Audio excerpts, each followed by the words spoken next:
Et nous poursuivons avec votre question orale, Madame Ostrade, concernant le projet de permis de détention d'animaux et son efficacité. Voilà, vous avez la parole. Merci, Monsieur le Président. À plusieurs reprises dans ce Parlement, nous avons débattu de l'idée de conditionner la détention d'un animal à la possession d'un permis spécifique. On le sait, cette question fait l'objet d'un point dans la déclaration de politique générale.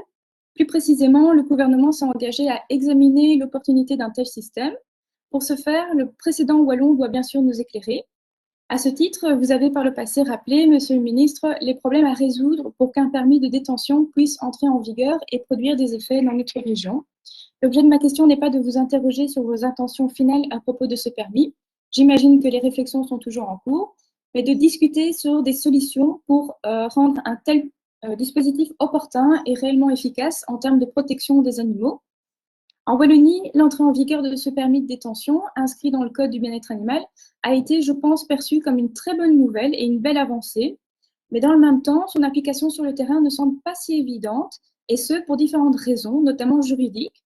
Premièrement, il faut rappeler qu'il s'agit d'un permis immatériel que toute personne majeure détient de plein droit tant qu'il ne lui est pas retiré. Ensuite, il apparaît que peu de personnes se voient finalement privées de ce permis. L'année dernière, la presse rapportait qu'au sud du pays, cette décision n'avait été appliquée qu'à 14 personnes en 2 ans. C'est assez peu face aux 2028 procès-verbaux qui ont été dressés sur plus ou moins la même période pour des cas d'infraction au Code du bien-être animal, dont certains cas graves. Et troisièmement, le dispositif soulève certaines questions liées aux données personnelles. Au moment de l'adoption du code, on manquait visiblement d'un avis de l'autorité de la protection des données sur l'accès aux données relatives aux personnes qui se sont vues retirer leur permis. Un avis aurait depuis lors été sollicité par le gouvernement wallon.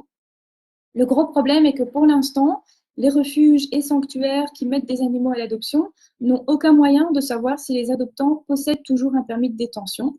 Il est donc parfaitement possible pour une personne de se voir interdire de détenir des animaux et d'aller adopter dans l'heure qui suit un chien ou un chat sans que personne ne se doute de rien.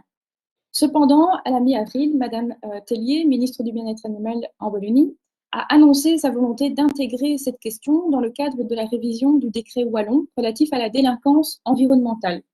Si la mesure est adoptée, les refuges vétérinaires et éleveurs pourraient enfin savoir si le candidat adoptant possède toujours un permis de détention grâce à un système similaire à l'extrait de casier judiciaire. Ce serait une avancée importante pour la protection des animaux. Selon mes informations, la Cour constitutionnelle a par ailleurs rendu son arrêt au sujet du recours en annulation qui avait été introduit par une fédération agricole contre plusieurs articles du Code wallon. L'arrêt rendu confirme la bonne proportionnalité du permis de détention. J'espère donc que nous pourrons avancer sur cette question à Bruxelles également, afin de mettre un terme aux cas encore fréquents de récidive en matière de maltraitance animale. Voici donc mes questions. Êtes-vous en contact avec le gouvernement wallon sur cette question du permis de détention? Pensez-vous que la solution annoncée par votre homologue au sujet des données des personnes pourrait également s'appliquer dans notre région dans le cadre d'un permis bruxellois afin de le rendre le plus efficace possible? Pourriez-vous présenter plus largement l'état des réflexions sur cette question, dont vous envisagez une possible inscription dans le futur code du bien-être animal? Il y a quelques mois, vous disiez espérer pouvoir mener à ce sujet une large consultation dans la première moitié de 2021. Est-ce que ce calendrier pourra être respecté? Je vous remercie.